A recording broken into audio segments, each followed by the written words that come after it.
Everyone, this is me Saikia है और मैं आपके लिए लेकर आई हूँ एक और रीडिंग जो कि होगी उन लोगों के लिए जो राइट नाउ सिंगल हैं या फिर टॉक्सिक कनेक्शंस में हैं और जानना चाह रहे हैं कि क्या आपकी लाइफ में वो सॉलिड स्टेबल लव आएगा जो कि आपको फुलफिलिंग फीलिंग दे, आपको इमोशनली सेटिस्फाई करे, या आप कभी भी लकी नहीं होगे लव लाइफ में।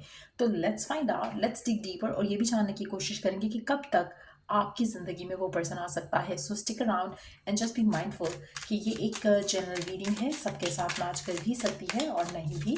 सो जो बातें जो मैसेजेस मैच करते हैं उन मैसेजेस को पिक करो और बाकी सब कुछ होता है। अगर आप पर्सनल रीडिंग्स चाहते हो, पेपॉल से या इजी पैसेज पेमेंट कर सकते हो। सिर्फ तभी रीच आउट करो ताकि आपका भी टाइम वेस्ट नहीं हो और मेरा भी। So let's try to find out कि क्या आप कभी लकी होगे इन लव, क्या आपको सच्चा प्यार, सच्चा चाहने वाला, सच्चा मोहब्बत करने वाला पर्सन मिलेगा या नहीं। Let's find out. Retreat, dreamer, okay, this is not the card to have in the deck. Communication, home. Underneath the deck we do have the persistence. Wow. मुझे लगता है कि जैसे आप हो ना, जैसे आपकी डिज़ायर है अपनी लव लाइफ को लेकर, अपने फ्यूचर को लेकर, ऐसा एक person is same thought same mindset के साथ एक पर्सन एग्जिस्ट करता है out there in the world now. मुझे लगता है कि आपको ये पर्सन बहुत जल्द मिलने वाला है मेजॉरिटी लोगों के लिए, क्योंकि देयर इज़ दिस विश जो आपके मन में है अपनी लव लाइफ को लेकर और उस इंसान की भी मन में यही विश है। ये पर्सन टॉल होगा, गुड बिल्ट होगा, I am not saying muscular होगा या एक चाहे वो लड़की है या लड़का, but this person is going to be a good built, like अच्छी हाइट होगी और एक अच्छी फिगर के साथ होगा, एक अच्छी पर्सनालिटी के साथ होगा।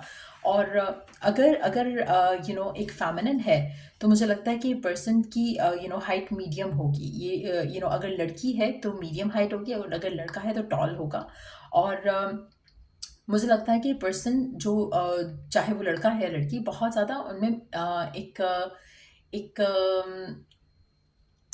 एक बहुत बबली एनर्जी होगी, बहुत ही कैरिस्मेटिक एनर्जी होगी इस पर्सन के अंदर, बहुत ज़्यादा अट्रैक्टिव होगा ये पर्सन। लेकिन एट द सेम टाइम इसने अपने दिल पे ताले लगाए हुए हैं राइट नाउ। इसको उस तरह के रिलेशनशिप नहीं चाहिए जो कि आजकल इसको दिख रहे हैं, और इसके माइंड में एक पिक्चर है, एक विजन है जो कि आप उस पिक्चर के बिल्कुल सेम हो। सो जब this person is going to meet you तो उनको रियलाइज़ होगा कि yes, you are the one. इसी तरह से जैसे आप अपनी ज़िंदगी में राइट नाउ जिस तरह का पर्सन ढूंढ रहे हो, एक ऐसा खूबसूरत इंसान जो कि आपकी ज़िंदगी में आकर अपनी लाइफ को आपकी लाइफ को एक परफेक्ट वे में चेंज कर दे और सब हैप्पी और फुलफिलिंग हो जाए आपकी ज़िंदगी में, इस पर्सन को भी ऐसा ही चाहिए अपनी ज़िंदगी में। इसको ऐसा ही लाइफ पार्टनर की तलाश है। तो मेजॉरिटी लोगों के लिए ये पर्सन सिंगल है, और आप भी अगर सिंगल हो तो you are very close to get to know this person.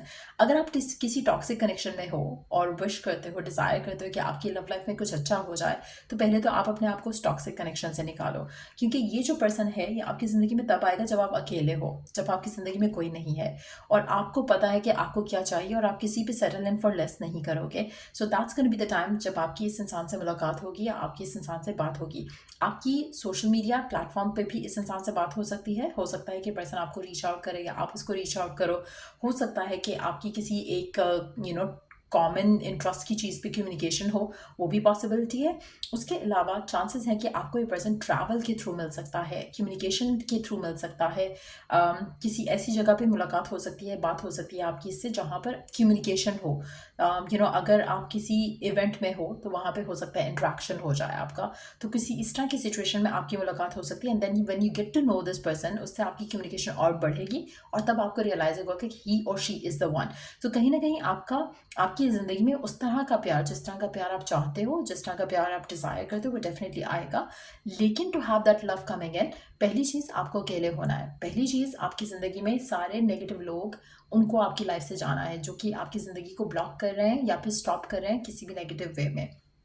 तब जाकर ये पर्सन आपकी ज़िंदगी में आएगा और ये पर्सन आपके जैसा ही ड्रीमर होगा। इसकी भी बहुत ज़्यादा एक रोमांटिसाइज्ड एक एक लव स्टोरी होगी जो कि इसको अपनी ज़िंदगी में बनानी है अपने पार्टनर के साथ, जिस तरह का आपके साथ सिचुएशन है। और मुझे लगता है कि बहुत ही ट्रांसफॉर्मिंग एक फेज रहेगा आपकी लाइफ का जहाँ पर ये पर्सन आपकी ज़िंदगी में एंटर होगा। सो अगेन, अगर कुछ चेंजेस आ रहे हैं तो go with those changes, try not to resist them. कोशिश करो कि आप हर मोमेंट पे अपने आप को प्रेजेंट में रखते हुए सरेंडर करते जाओ चीज़ों को लेकर, क्योंकि वहाँ पे आपकी इस इंसान से मुलाकात होगी। आप में से मेजॉरिटी लोगों के लिए आप इस इंसान के साथ शादी करोगे, और ये मुझे लगता है जो नेक्स्ट आपका पार्टनर आपकी ज़िंदगी में आएगा, it is going to be the same person. Specially अगर आप सिंगल हो और अगर आप टॉक्सिक कनेक्शन में हो, तो जब तक आप टॉक्सिक कनेक्शन से निकलोगे नहीं, अपने लिए स्टैंड नहीं लोगे, तब तक आपकी लाइफ में ये पर्सन नहीं आएगा जो कि सच्चा प्यार आपको दे सकता है। आप में से मेजॉरिटी लोगों के लिए ये पर्सन जो है बहुत आर्टिस्टिक होगा, बहुत ज़्यादा इसको बातें करना बहुत पसंद होगा। सो अगर आपकी करंट रिलेशनशिप्स में या अभी रीसेंट रिलेशनशिप्स में आपको लगा कि आपकी कम्युनिकेशन का जो एक एलिमेंट है वो मिसिंग था, या कम्युनिकेशन उस तरह से नहीं हो पाती थी पर्सन से, तो मुझे लगता है कि इस इंसान के साथ आपकी बहुत ज़्यादा कम्युनिकेशन भी रहेगी, और ये पर्सन कंसिस्टेंटली आपके साथ रहेगा। ऐसा नहीं होगा कि कुछ टाइम बात की एंड देन बात नहीं की। ये पर्सन उतना ही इन्वॉल्व होगा आपके साथ जितना आप इन्वॉल्व होते रहे हो किसी भी कनेक्शन में। सो एक बहुत ही एक म्यूचुअल एनर्जी रहेगी आपकी और इस इंसान की। सो डेफिनेटली ये लव आपकी ज़िंदगी में आएगा, और ये पर्सन आपकी ज़िंदगी में आएगा, और आप इस इंसान के साथ बहुत ज़्यादा खुश रहोगे। Let me see some tarot as well. Okay, page of wands, knight of wands, fire sign हो सकता है ये पर्सन आप में से कुछ लोगों के लिए, और इस पर्सन को एक्शन लेना आता है, और मुझे लगता है कि जब ये आपकी ज़िंदगी में आएगा बहुत ही स्पीडीली सब कुछ बदलेगा आपकी ज़िंदगी में। Page of wands, knight of wands, और है चैरियट का कार्ड। सो डेफिनेटली आपकी ज़िंदगी में इस इंसान का आना, कैंसर भी हो सकता है पर्सन कुछ लोगों के लिए, बट आपकी ज़िंदगी में इस इंसान का आना बहुत ही एक स्पीडी एक्शन होगा, और बहुत जल्द आपका रिलेशनशिप जो है वो आगे बढ़ेगा। कम्युनिकेशन क्योंकि बहुत ज़्यादा होगी, तो आप दोनों का एक दूसरे को अंडरस्टैंड कर पाना बहुत आसान होगा, और ये जान पाना भी कि आप दोनों एक कंपैटिबल हो या नहीं हो, वो भी बहुत इजीली हो जाएगा आपका। So I will see this person coming in very soon, but let's see timing का कार्ड फिर भी पुल आउट कर लेते हैं। लेट्स सी कितने टाइम तक आप एक्सपेक्ट कर सकते हो इस इंसान का आना अपनी लाइफ में।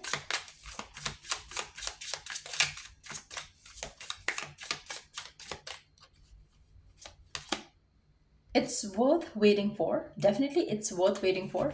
जितना भी आपको इंतज़ार करना पड़ रहा है, इसका सब्र का फल आपको बहुत ज़्यादा मीठा मिलने वाला है। लेट्स सी और क्या जान सकते हैं। When you release the resistance, जब आप अपनी रेजिस्टेंस सारी छोड़ दोगे, कहीं ना कहीं आप में से कुछ लोग, जैसे मैंने कहा, किसी टॉक्सिक कनेक्शन में हो सकते हो, होपिंग विशिंग कि यही पर्सन आपको सच्चा प्यार दे दे, वो नहीं देगा। आपको उससे वॉक अवे करना है, आपको अपने लिए टाइम निकालना है, और अपने माइंड को क्लियर करना है about the kind of partner जो आपको चाहिए, एंड तब ये आपकी ज़िंदगी में एंटर होगा व्हेन यू लीस्ट एक्सपेक्टेड। जब आप लीस्ट एक्सपेक्ट कर रहे होगे तब ये पर्सन आएगा। तो अगेन, हर किसी के लिए डिफरेंट होगा, तभी शायद कोई एक टाइम जो है वो नहीं निकल पाया है कार्ड्स में। ऐसा लग रहा है कि डिवाइन चाहता है कि हर किसी के लिए एक सेपरेट हर किसी की एक सेपरेट जर्नी है, और आपकी सेपरेट जर्नी के अकॉर्डिंगली आपको ये ज़िंदगी में आपका ये पर्सन मिलेगा। But at the same time सबसे इम्पॉर्टेंट चीज़ है कि जब आप अपने लिए डिसाइड कर लोगे कि आपको क्या चाहिए और क्या सेटल इन फॉर लेस आपने नहीं करना, दैट्स द मोमेंट जब आपकी ज़िंदगी में ये पर्सन आएगा। अच्छा, आप में से कुछ लोगों के लिए आपकी ज़िंदगी में इस इंसान के आने से पहले कोई टेम्पटेशन भी आ सकती है। जैसे कोई ऐसा पर्सन आपको अप्रोच करे जिसको आपका दिल करे कि आप बात कर लो, लेकिन at the same time you know कि वो पर्सन नहीं है जैसा आप डिज़ायर करते हो। So don't waste your time on that person, क्योंकि वो टेम्पटेशन होगी, डिवाइन की तरफ से आपको टेम्प्ट किया जाएगा देखने के लिए कि क्या आप अपने लवर, अपने लाइफ पार्टनर के लिए रेडी हो या नहीं हो। क्योंकि अगर आप टेम्प्टेड हो गए और अगर आपने उसके साथ एक्शन ले लिया जानते बूझते हुए कि ये पर्सन वो नहीं है, यानी कि जैसा आपने चाहा वैसा वो पर्सन नहीं है, and still you accept this offer thinking के बदल जाएगा, तो आपके लिए वो ऑलरेडी आप बहुत दूर हो गए हो उस सिचुएशन से जो आप डिज़ायर करते हो। सो अगर आपको सच्चा प्यार चाहिए, यू नो दैट कि आपको सच्चे प्यार के लिए जिस तरह का पर्सन आप चाहते हो, जिस तरह की डिज़ायर आपकी है, आपको वैसा ही पार्टनर मिलेगा। सो अगर आपको क्लियर पिक्चर पता है जस्ट टिक द बॉक्सेस जब भी कोई आपकी ज़िंदगी में आता है। अगर वो बॉक्सेस टिक कर रहा है then go ahead with that. अगर बॉक्सेस टिक नहीं हो रहे हैं then that's a temptation from the divine. और अगर आप उस टेम्पटेशन में फेल कर जाते हो तो आप बहुत दूर हो जाओगे फिर से अपने लाइफ पार्टनर की तरफ आते हुए, क्योंकि आप रॉन्ग पर्सन को चांस दोगे। So just know that as a fact. So या ये थी रीडिंग आप लोगों की। अगर आपको इस रीडिंग से हेल्प मिला हो, गाइडेंस मिली हो, तो लाइक शेयर और सब्सक्राइब ज़रूर किया करो। और till I do the next reading आप लोगों के लिए, टेक केयर एंड बाय।